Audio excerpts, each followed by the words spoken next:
नंदी गांव के बड़े नदी के किनारे हल्की ठंडी हवा चल रही थी। रघुदास अपनी पुरानी नाव पर जाल ठीक कर रहा था। सूरज निकल चुका था, लेकिन उसके जीवन में उजाला अभी भी कहीं नहीं था। ओ रघु, फिर आ गया अपनी उसी पुरानी नाव को घसीटते हुए। लोगों की नावें सोने जैसी चमकती हैं और तेरी ये नाव, मेरा ख्याल है इससे तो लकड़ी बेचने वाले भी मना कर देंगे। कितनी बार कहें छोड़ दे ये काम, तेरे बस का नहीं। अरे भाई मोहन, तूने सच कहा। ये बेचारा तो नदी का इतना चक्कर लगा चुका है कि खुद नदी भी इसको देखते ही कहता होगा, भाई अब मेरा पेट खाली है और तुझे तो वैसे भी ऊपर वाले ने खाली भेजा है। न घर में बच्चा, न नाव में मछली। ये सब बोल के दोनों गांव वाले रघु का मजाक उड़ाने लगे। रघु शांत खड़ा था, लेकिन उसकी आंखों के पीछे घुटता हुआ दर्द स्पष्ट दिख रहा था। तुम लोग हंसते हो, ठीक है हंसो, पर कभी सोचा है? हर सुबह मैं टूटे सपनों को अपने हाथों में पकड़े नदी पर आता हूँ।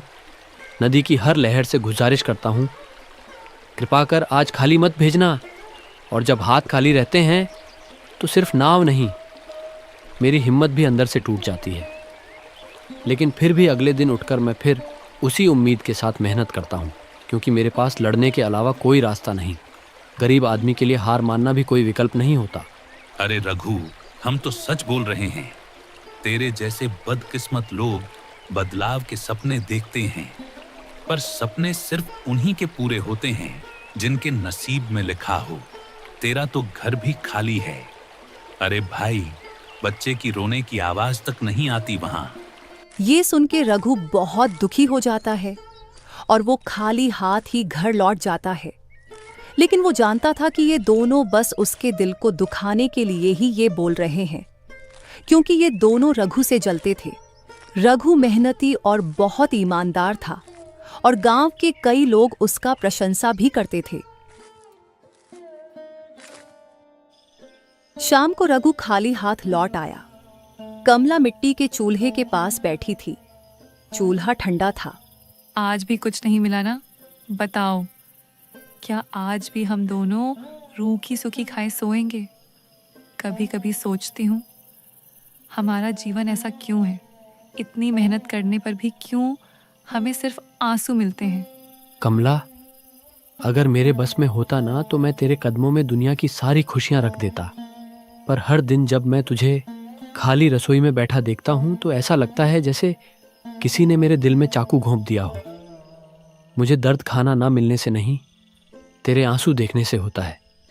मुझे डर इस बात का नहीं कि मैं गरीबी से लड़ते लड़ते मर जाऊंगा, बल्कि इस बात का है कि तुझे तकलीफ ना हो। लेकिन फिर भी वही हो रहा है। लोगों के ताने मुझे मार डालते हैं। जब वे मुझे बांझ कहते हैं, ऐसा लगता है जैसे मेरे सीने में कोई पत्थर रख दिया गया हो। मैं भगवान से रोज प्रार्थना करती हूँ, एक बच्चा दे दे, बस एक, चाहे मेरा जीवन ले ले। लेकिन शायद भगवान भी मुझसे नाराज है। कभी कभी लगता है मैं ही आपकी बदकिस्मती हूँ। अगर मैं ना होती तो शायद आपकी जिंदगी बेहतर होती। ये सुन के रघु को और भी दुख हुआ और बोला, ऐसी बात मत कहो कमला, तुम मेरी जिंदगी की सबसे कीमती चीज हो। दुनिया बच्चा होने को सौभाग्य कहती है, पर मेरे लिए सौभाग्य तुम हो।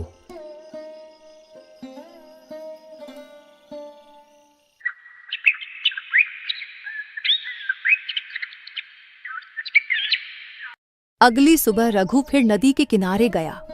जाल फेंकते ही लहरें ऊंची हो गईं। जाल किसी चीज में उलझा और उसका जाल फट गया।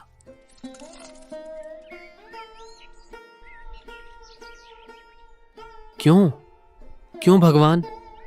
कितना और लूटेगा मुझे? कितना और परीक्षा लेगा? मैंने कोई पाप नहीं किया, किसी का नुकसान नहीं किया, फिर भी क्यों हर बार मेरी मेहनत को ऐसे काट देता है? जाल के फटने से रघु उस दिन बहुत निराश हुआ और निराशा और दुख से वो घर चला आया।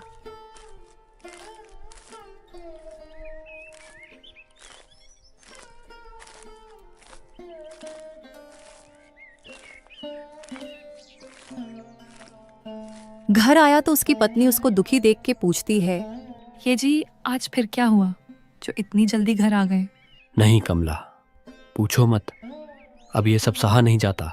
मुझे तो ये समझ नहीं आता कि भगवान मेरे साथ करना क्या चाहते हैं। इतना दुख क्या कम था जो अब ये जाल भी फट गई। ये सुन के कमला भी निराश हो गई। नहीं जी, आप निराश मत होइए। मुझे पता है हमें इस साल भी हर तरफ से बुरी किस्मत का ही सामना करना पड़ रहा है। फिर भी कोई नहीं, हम साथ कुछ न कुछ कर लेंगे। श्रम से ज्यादा भाग्य कुछ और नहीं हो सकता। चलिए हम दोनों मिलके इस जाल की सिलाई का काम करते हैं। रघु कमला की बात सुन के अपने मन को शांत करता है और दोनों मिलके फटे हुए जाल को सिलने के काम में लग जाते हैं।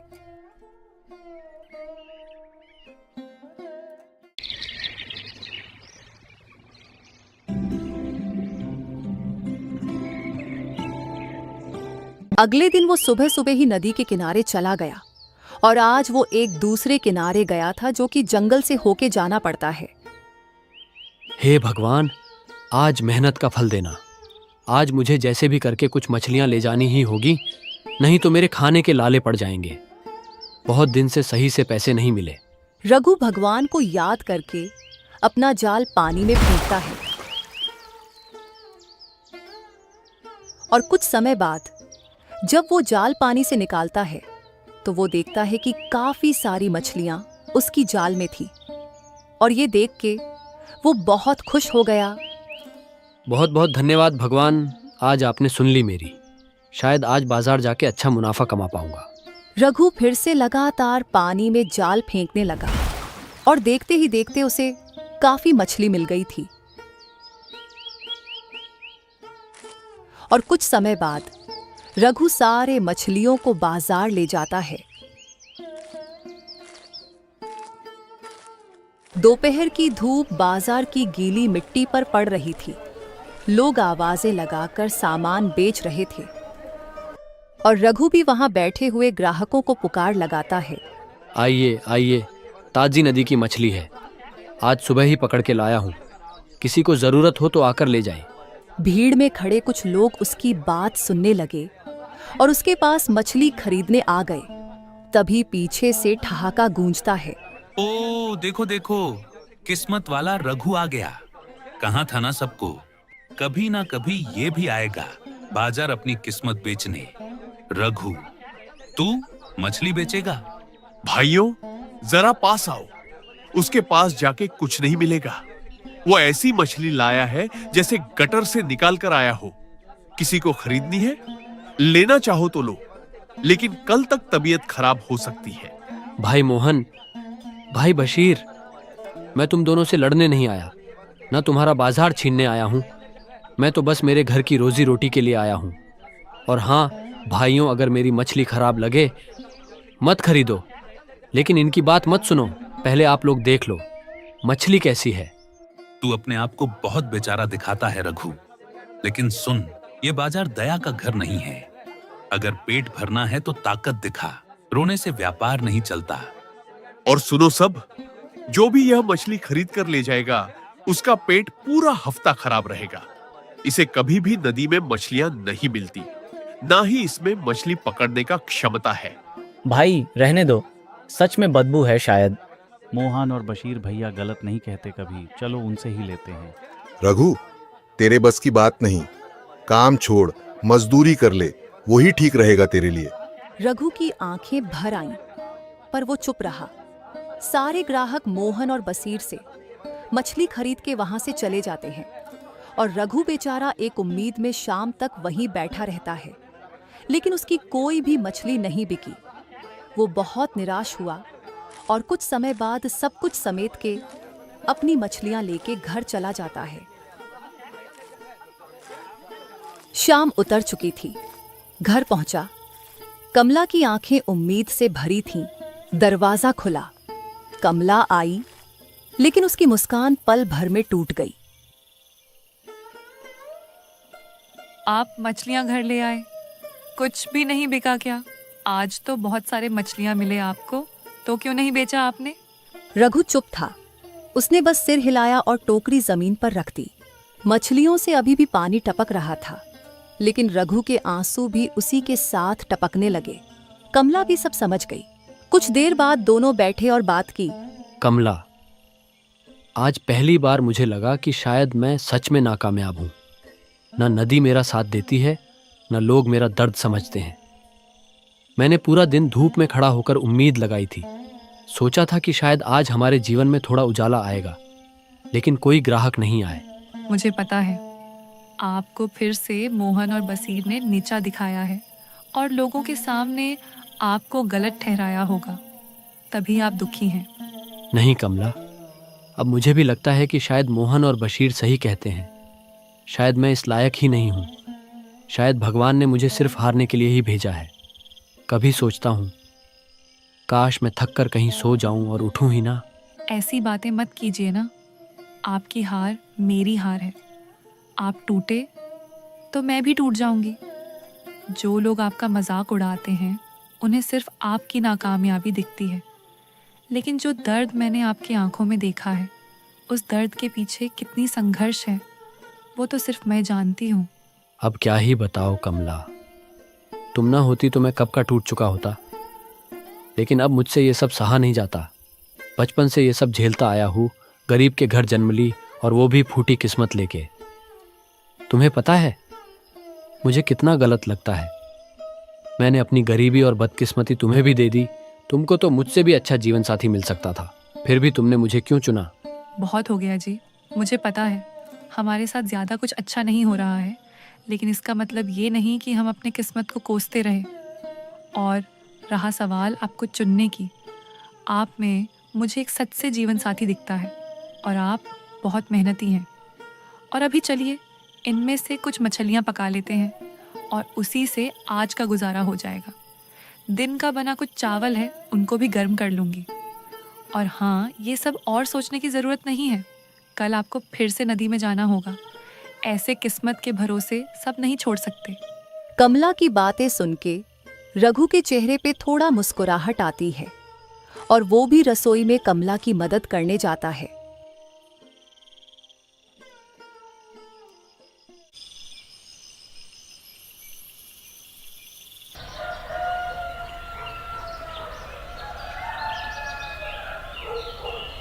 अगली सुबह वह वही पुराने जाल को लेता है और जंगल वाले रास्ते पर चल देता है, जो रास्ता हमेशा खामोशी और डर में ढका रहता था।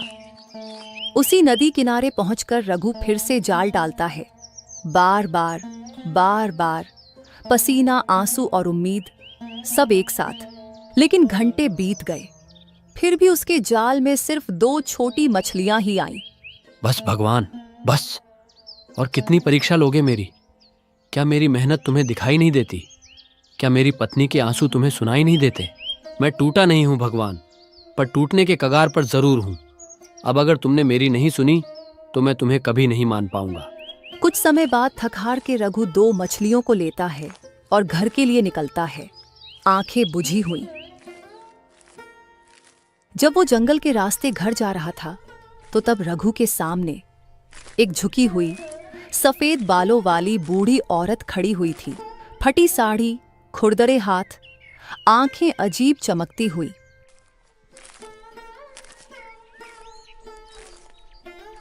वह धीरे धीरे पास आई।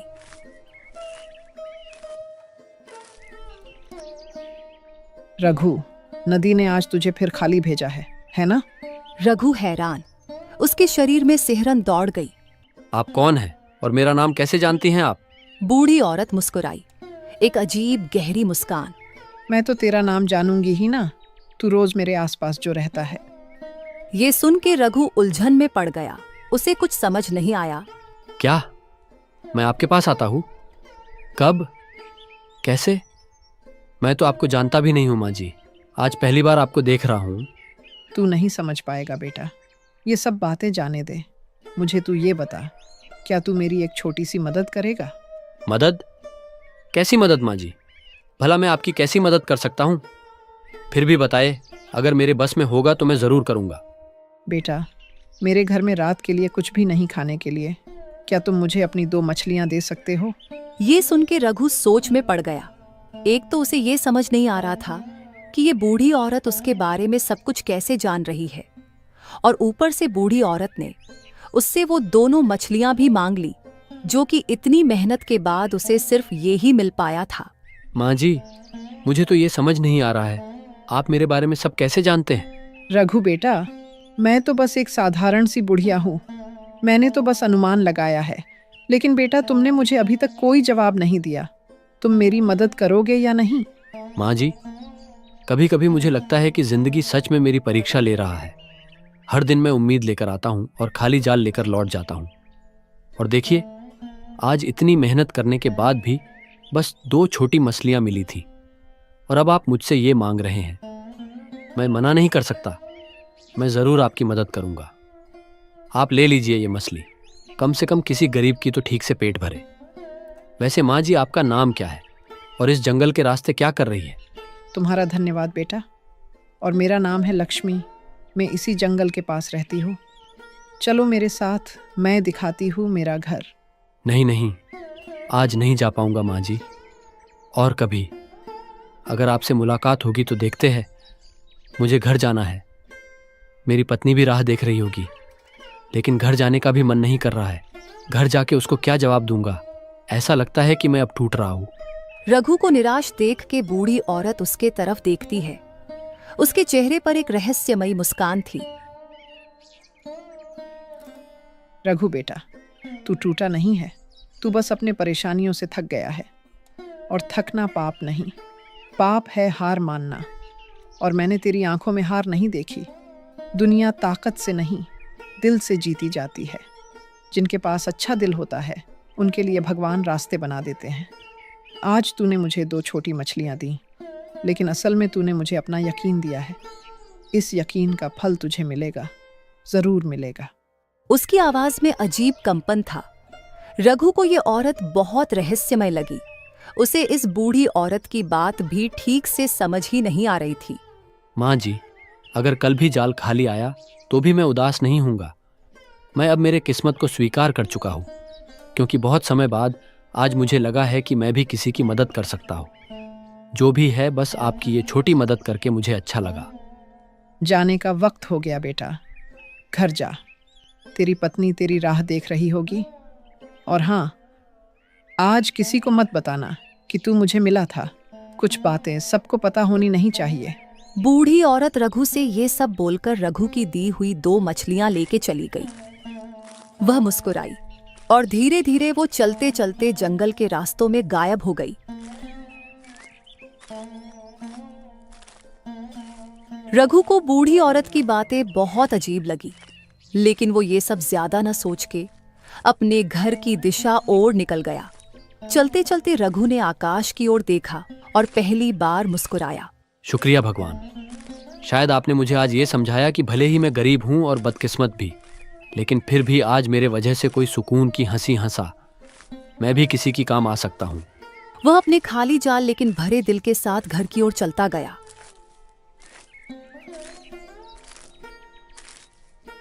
कुछ समय बाद रघु घर पहुंचा। रघु को खाली हाथ देख के कमला रोज की तरह समझ जाती है, लेकिन वो रघु को कुछ नहीं पूछती है। उसे भी अब उससे रोज रोज पूछना अच्छा नहीं लगने लगा था।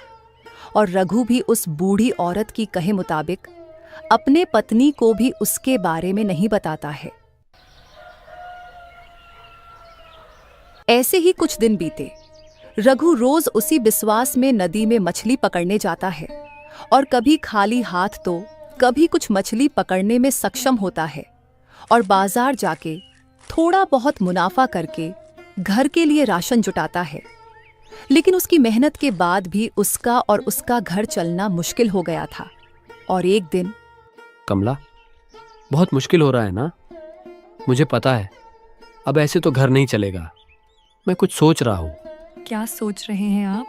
मैं सोच रहा था कि गांव के सेठ हरनाम से मैं कुछ पैसे उधार ले लूं और मैं साक्षी के तौर पे मुखिया जी को ले जाऊंगा। वो मेरे पिताजी के अच्छा मित्र थे, तो मुखिया जी मेरी मदद जरूर करेंगे। उधारी? लेकिन क्यों? अगर हम उधारी लेंगे तो चुकाएंगे कैसे? हम पे और एक चिंता का बोझ आ जाएगा। तो और क्या करूं? उधारी लेना तो पड़ेगा ही। घर चलाने के पैसे जुटा ही नहीं पा रहा हूँ। अगर कुछ पैसे उधारी में ले आऊं तो कुछ दिन आराम से घर चल जाएगा और मुझे भी कुछ दिन का समय मिलेगा पैसे जुटाने का। नहीं तो जो भी कमाई होती है उससे तो दिन का गुजारा ही अच्छे से नहीं हो पाता है। उधारी ले लूंगा तो घर खर्चे का चिंता नहीं होगी और फिर मैं रोज थोड़े पैसे जमा करूंगा और उधारी चुका दूंगा और शायद कुछ अलग से पैसे भी बच जाएं। ठीक है, अगर आपको ऐसा लगता है तो ठीक ही होगा। आखिर आप भी घर के बारे में ही सोच रहे हैं, लेकिन हमें ध्यान रखना होगा कि हम समय रहते उधारी चुकाने लायक पैसे जुटा पाए।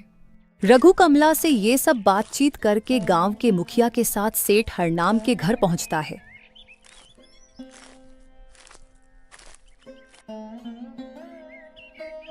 और मुखिया सेठ हरनाम को सब बता देता है। ठीक है मुखिया जी, आप अगर इसका साक्षी लेते हैं तो मैं दे देता हूं इसको पैसे, लेकिन आप जानते हैं कि मैं साक्षी रख के पैसे इसलिए देता हूं कि मुझे समय में पैसे वापस चाहिए होता है। मैं सिर्फ इसको 2 महीनों के लिए ही पैसे दे सकता हूं, उसके बाद मुझे मेरे पैसे वापस चाहिए होंगे। ठीक है सेठ जी, 2 महीने मेरे लिए पर्याप्त है। मैं 2 महीने में आपके पैसे वापस कर दूंगा, लेकिन सेठ जी मुझे सूद कितना देना होगा? अरे तुझसे मैं ब्याज नहीं लूंगा, वैसे भी तेरा हालत पूरा गांव जानता है और मुखिया जी के खातिर तुझसे मैं ब्याज नहीं लूंगा। बस मेरे पैसे समय में वापस कर देना। धन्यवाद सेठ जी, मैं आपका और मुखिया जी का ये उपकार कभी नहीं भूलूंगा। धन्यवाद मुखिया जी। कुछ समय बाद रघु सेठ हरनाम से पैसे ले लेता है और अपने घर चला आता है।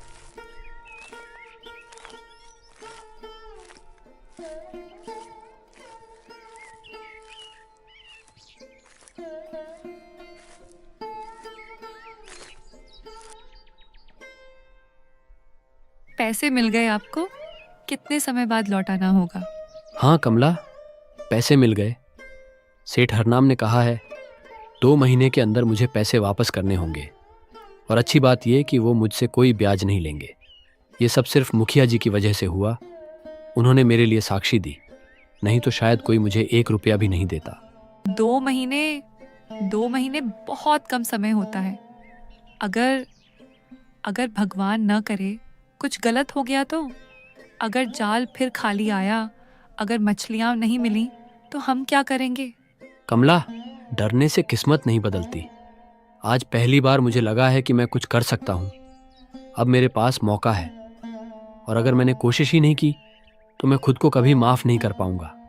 मुझ पर भरोसा रखो, मैं हार नहीं मानूंगा। भरोसा? आप पर भरोसा मैं आज नहीं, पहले दिन से करती हूँ। बस दिल डर जाता है, कहीं ये दुनिया आपकी बार बार मेहनत और ईमानदारी की कीमत न छीन ले।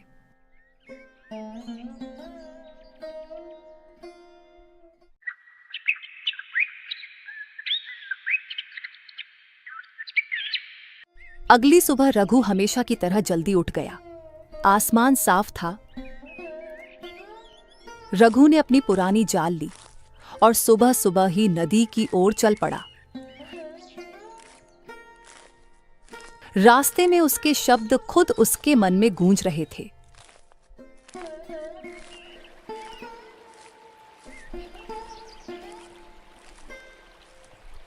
दो महीने में मुझे चमत्कार करना होगा। भगवान, अगर आज भी जाल खाली आया तो कमला की आंखों में निराशा फिर देखनी पड़ेगी और मैं वो सह नहीं पाऊंगा। कुछ समय बाद ये सब सोचते हुए रघु नदी के पास पहुंचा। नदी शांत थी, हल्की लहरें, दूर से पक्षियों की आवाजें। रघु ने गहरी सांस ली और जाल पानी में डाल दिया।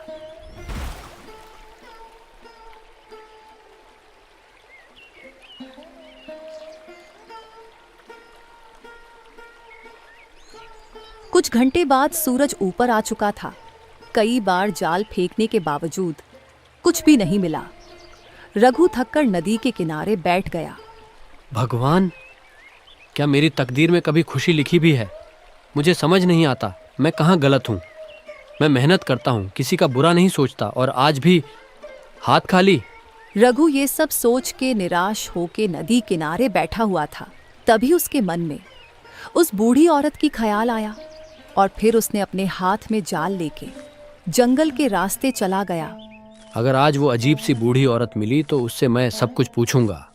ज़रूर उसमें कोई खास बात है। वो बहुत रहस्यमयी लगती है। उसे मेरे बारे में सब पता होता है। रघु ये सोच के जा ही रहा था और तभी उसे दिखता है कि रास्ते में वो बूढ़ी औरत उसके सामने से चल के आ रही होती है।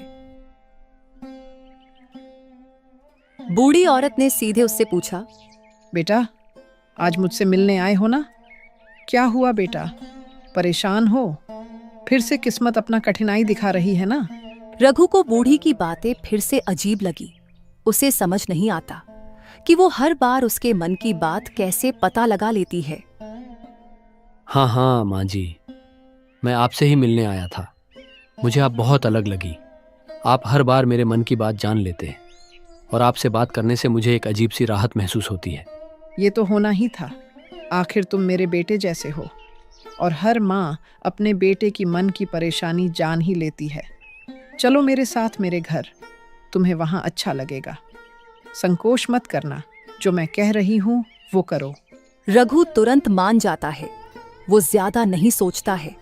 उसका मन बहुत बेचैन था और ऊपर से उसके हाथ कुछ नहीं लगा था, तो वो बहुत परेशान था।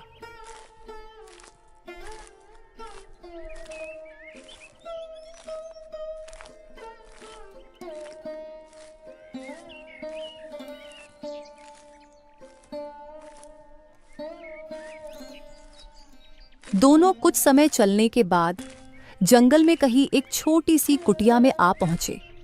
रघु को बहुत हैरानी हुआ। उसने कभी जंगल का ये हिस्सा नहीं देखा था। उसे लगा ही नहीं था यहाँ ऐसी कोई जगह और एक घर है। माँ जी, ये जगह तो मैंने इस जंगल में कभी नहीं देखा था। आप यहाँ कब से रह रही हैं? मैं जब जिसको जहाँ ज़रूरत होती है वहीं पहुँच जाती हूँ। बस दिल से याद करने वाला होना चाहिए और अभी कुछ समय तक यही मेरा घर है। रघु को उसकी बात फिर से अजीब लगी। माँ जी, बुरा मत मानिए, लेकिन आप हमेशा ऐसी ही अजीब बातें क्यों करती हैं? मुझे तो ज्यादा कुछ समझ ही नहीं आता है। इतना मत सोचो बेटा। कभी कभी ज्यादा सोच विचार करके काम करने से फायदा नहीं होता है। अगर मन को शांति चाहिए, कभी कभी कम सोचना चाहिए। अभी चलो घर के भीतर और मुझे बताओ कि तुम्हारे मन में क्या चिंता सता रही है। रघु बूढ़ी औरत के कहने पे घर के भीतर जाता है और भीतर प्रवेश करते ही वो देखता है कि उस घर में ज्यादा कुछ नहीं था। घर तो आम लोगों की तरह ही था, फिर भी घर के भीतर कुछ अलग ही चमक थी और बहुत साफ सुथरी थी। बताओ बेटा, मुझसे मिलने का मन क्यों हुआ आज? कुछ विपदा में फंसे हो? आप तो सब जान ही लेते हैं कि मेरे मन में क्या चल रहा है, लेकिन मेरे मन में अभी सबसे ज्यादा चिंता इस बात की है। मैंने मेरे गांव के एक सेठ से कुछ पैसे उधारी में लिया था, लेकिन आज की हालत देख के मेरे मन में भय होने लगा है कि क्या उनके पैसे चुका भी पाऊंगा। उनके पैसे से मेरे घर में कुछ दिनों की समस्या तो खत्म हो गई है, लेकिन मुझे चिंता इस बात की है अगर मैं समय रहते उनके पैसे नहीं दे पाया तो मुझे पूरे गांव में लज्जित होना पड़ेगा, और तो और बाद में कभी कोई भी मेरी मदद नहीं करेगा। रघु की बात सुन के बूढ़ी औरत के चेहरे पे हल्की सी हंसी आ जाती है और वो बोलती है, बस इतनी सी बात? बेटा, तुम भविष्य की चिंता बहुत करते हो। कभी भी वर्तमान के काम से भविष्य का चिंता करना नहीं चाहिए। तुम सच्चे मन के इंसान हो, मेहनती हो, बस तुम में मनोबल की कमी है। तुम बस मेहनत करते जाओ। क्या पता तुम्हारे साथ कोई चमत्कार हो जाए। ईश्वर सबको देखता है बेटा। आप कह रहे हैं तो ठीक ही होगा, लेकिन माँ जी, मुझे आप ये बताएं कि मैं ऐसा क्या करूं कि मैं अपना कर्जा बिना कोई असुविधा के सही समय पे चुका पाऊं और जिससे मेरे घर में भी कोई परेशानी नहीं आए। लेकिन मछली पकड़ के तो ये सब नहीं हो सकता माँ जी। आज भी कुछ नहीं मिला मुझे। बेटा, ये तो तुमको उधारी लेने से पहले ही सोचना चाहिए था। तुमको ईश्वर के ऊपर भरोसा रखना चाहिए था। शायद तुम्हारे मदद के लिए भी उन्होंने किसी को धरती पे भेजा हो। मेरे पास कोई और उपाय नहीं था, नहीं तो मुझे और मेरे पत्नी को भूखा रहना पड़ता। मुझे यही एक उपाय दिखा तब, और भगवान मेरी कोई मदद करता तो पहले ही कर देते। क्या उनको नहीं दिखता कितने परेशान हैं हम? लगता है तुम साहस के साथ धैर्य भी खोते जा रहे हो बेटा, लेकिन ऐसा कभी नहीं कहना चाहिए। भगवान सब देख रहे हैं। तुम अभी और कुछ मत करो। मन लगा के रोज जो काम करते हो वही करो, चाहे फल मिले या ना मिले। और क्या पता, भगवान चाहते हो कि तुमसे किसी को कोई नुकसान पहुंचना का कार्य ना हो, क्योंकि तुम्हारा मन बहुत पवित्र है। मैं कुछ समझा नहीं माँ जी। मैंने कहा किसी को नुकसान पहुंचाया है। कुछ नहीं बेटा, तुमको समझ आएगा बाद में। बस भगवान पे भरोसा रखना। और हाँ, जब तुम्हारा पैसे चुकाने का समय पूरा हो जाए और तुम चुका ना पाओ तो मेरे इस कुटिया में चले आना। क्या पता मैं ही कुछ मदद कर पाऊं। कुछ समय बाद रघु उस बूढ़ी औरत से बात करके वहां से चला आता है। उसे आज बूढ़ी औरत से बात करके बहुत अजीब लगा। आज उसके मन में शांति कम उलझन ज्यादा था। घर पहुंचा तो कमला उसे खाली हाथ देख के समझ गई कि उसे आज भी कुछ नहीं मिला और रात को दोनों उदासी से अपना रात काटते हैं।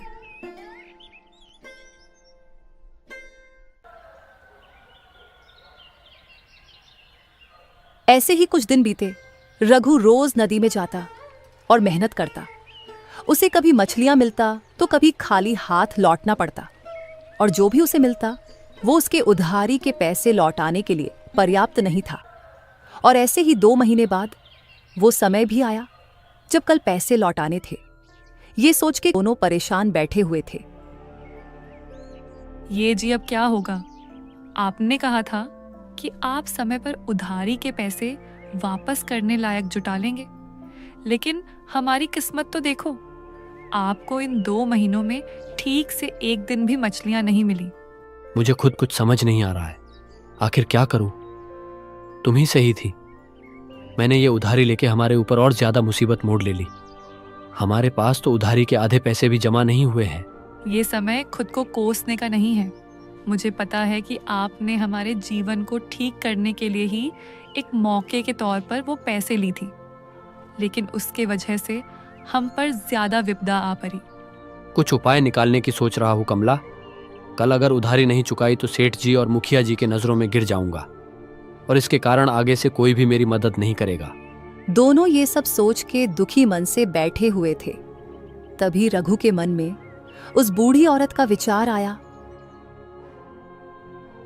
कमला, शायद अभी भी एक रास्ता है। मुझे अभी अभी उनका ख्याल आया। क्या रास्ता? किसका ख्याल आया आपको? खुल के बोलिए ना। मुझे माफ करना, मैंने तुमको पहले कुछ नहीं बताया। मुझे उन्होंने ही बोलने से मना किया था। रघु कमला को उसकी और बूढ़ी औरत के बीच हुई मुलाकात को और सब बातचीत के बारे में कमला को बोल देता है। और कमला ये सब सुन के रघु से तुरंत बोली, ये तो आपके साथ बहुत अजीब सी घटना हुई है, और अगर आपको उन्होंने मुसीबत के समय मदद के लिए बोला है तो आपको जरूर एक बार उनके पास जाना चाहिए। कुछ ना सही, कम से कम कुछ सही सलाह तो दे ही सकते हैं। आपके बातों से मुझे ऐसा ही लग रहा है कि वो औरत बहुत रहस्यमयी और ज्ञानी है। जरूर वो कुछ मदद कर पाएगी। ठीक है कमला, मुझे भी यही लगता है। मैं जल्दी से जाता हूँ। ये बोल के रघु जल्दी जल्दी बूढ़ी औरत से मिलने जंगल की ओर निकल गया। कुछ समय बाद रघु बूढ़ी औरत के घर पहुंचा और उसने देखा कि घर का दरवाजा खुला हुआ था। और ये देख रघु ने आवाज लगाया, माँ जी, माँ जी, कहाँ हैं आप? थोड़ा बाहर आइए तो।